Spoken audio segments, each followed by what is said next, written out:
Ciao a tutti.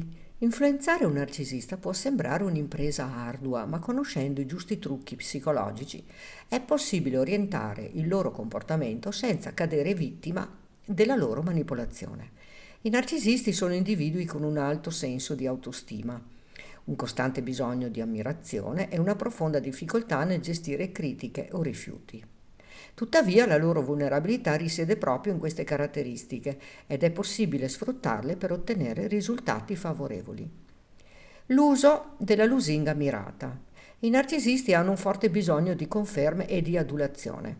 Una delle tecniche più efficaci per influenzarli è usare la lusinga in modo strategico. Tuttavia, per essere efficace, la lusinga deve essere credibile e specifica. Esempio pratico. Se vuoi che un narcisista segua un tuo consiglio, potresti dire: ammiro davvero il tuo intuito negli affari. Mi piacerebbe sapere cosa ne pensi di questa idea, dato che hai una visione sempre brillante. In questo modo si sentirà valorizzato e più propenso ad ascoltarti. Far leva sul loro bisogno di controllo. I narcisisti odiano sentirsi controllati, ma amano avere il controllo sugli altri. Se vuoi influenzare le loro decisioni, fai in modo che credano di avere il potere di scelta. Esempio pratico. Se hai bisogno che un narcisista partecipi a un evento, non dirgli direttamente di venire.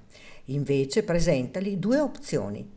Preferisci unirti a noi alla cena di gala o preferisci passare prima per un aperitivo esclusivo? In questo modo avrà la percezione di avere il controllo, ma entrambe le scelte lo portano a fare ciò che tu desideri.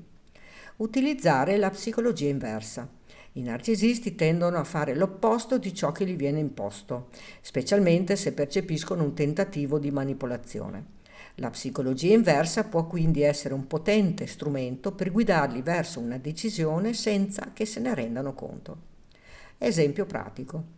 Se un narcisista è riluttante a intraprendere un progetto, potresti dire: capisco che potresti non essere interessato a questa opportunità, forse non è abbastanza stimolante per qualcuno del tuo calibro. Questo potrebbe attivare in loro desiderio di dimostrare il contrario e quindi accettare la sfida. Riconoscere il loro punto debole, l'ego fragile. Nonostante la loro facciata sicura, i narcisisti sono estremamente vulnerabili alle critiche. Piuttosto che attaccarli direttamente, è più utile usare critiche velate che li spingano a migliorarsi senza sentirsi minacciati. Esempio pratico. Invece di dire sei troppo egocentrico e non ascolti mai, prova con: so che sei molto intelligente e sai valutare le situazioni meglio di chiunque altro. Ti sei accorto che in questa situazione forse potresti ottenere risultati migliori ascoltando anche altri punti di vista? Creare un senso di esclusività.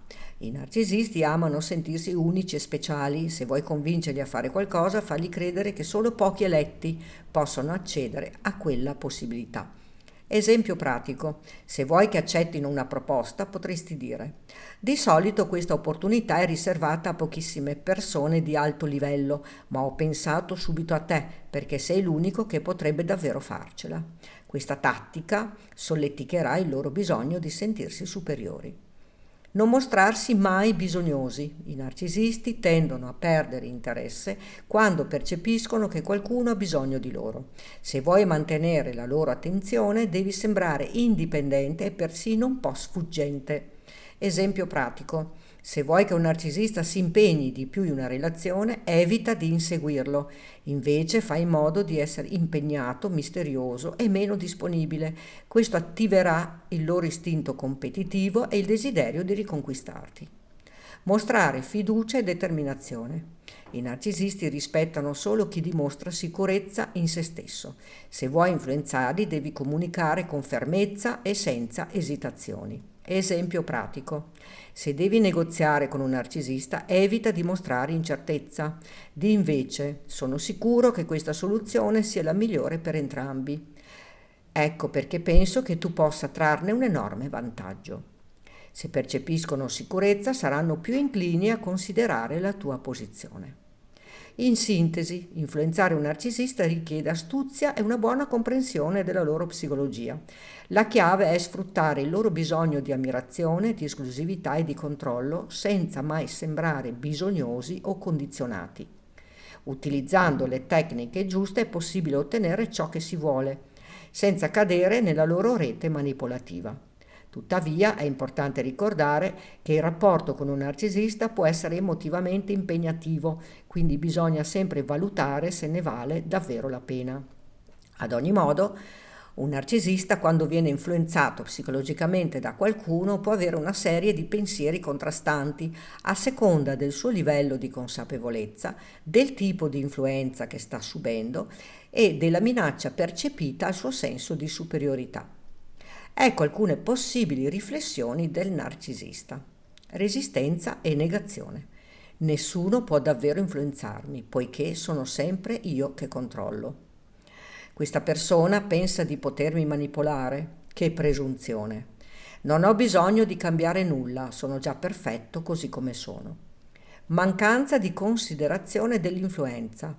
Forse ha detto qualcosa di interessante, ma non è niente che non sapessi già. Ha ragione solo perché io glielo permetto, non perché sia realmente più intelligente di me. Le sue argomentazioni sembrano logiche, ma in fondo so che non valgono nulla in confronto alla mia esperienza. Rabbia e frustrazione per la perdita di controllo. Perché questa persona mi sta facendo dubitare di me stesso? Non mi piace sentirmi così vulnerabile, devo riprendere il controllo della situazione. Non posso permettere che qualcuno metta in discussione la mia autorità o il mio valore. Strategia di contromossa e di manipolazione. Se sta cercando di influenzarmi, allora significa che vuole qualcosa da me. Devo capire il suo punto debole. Posso farle credere di avere ragione, così abbasserà la guardia e poi ribalterò la situazione a mio favore. Devo farla sentire insicura e dipendente da me, così non avrà più il potere di condizionarmi. Confusione interna e possibile, seppur rara, apertura al cambiamento. E se avesse ragione, ma allora cosa significherebbe per la mia identità? Perché mi sento così scosso? Dovrei essere immune a questo tipo di cose. Se cambio, perderò la mia forza o forse potrei migliorare davvero. Generalmente un narcisista fatica ad accettare un cambiamento imposto dall'esterno, ma se l'influenza è sottile e ben gestita, potrebbe iniziare a considerare nuove prospettive, seppur con grande resistenza. Tuttavia, non dimenticare mai che liberarsi da chi ti avvolge nelle sue ombre non è perdere, ma ritrovare la luce che avevi dimenticato di avere dentro. Non sei nato per essere una marionetta nel teatro altrui, ma per scrivere la tua storia con mani libere e cuore integro. E tu che cosa ne pensi? Racconta qui sotto nei commenti. Puoi condividere questo video per dare maggiore informazione ad un pubblico più vasto. Ricordati di iscriverti al canale e di attivare la campanella, così potrai ricevere le notifiche dei nuovi video. Grazie per avermi seguita.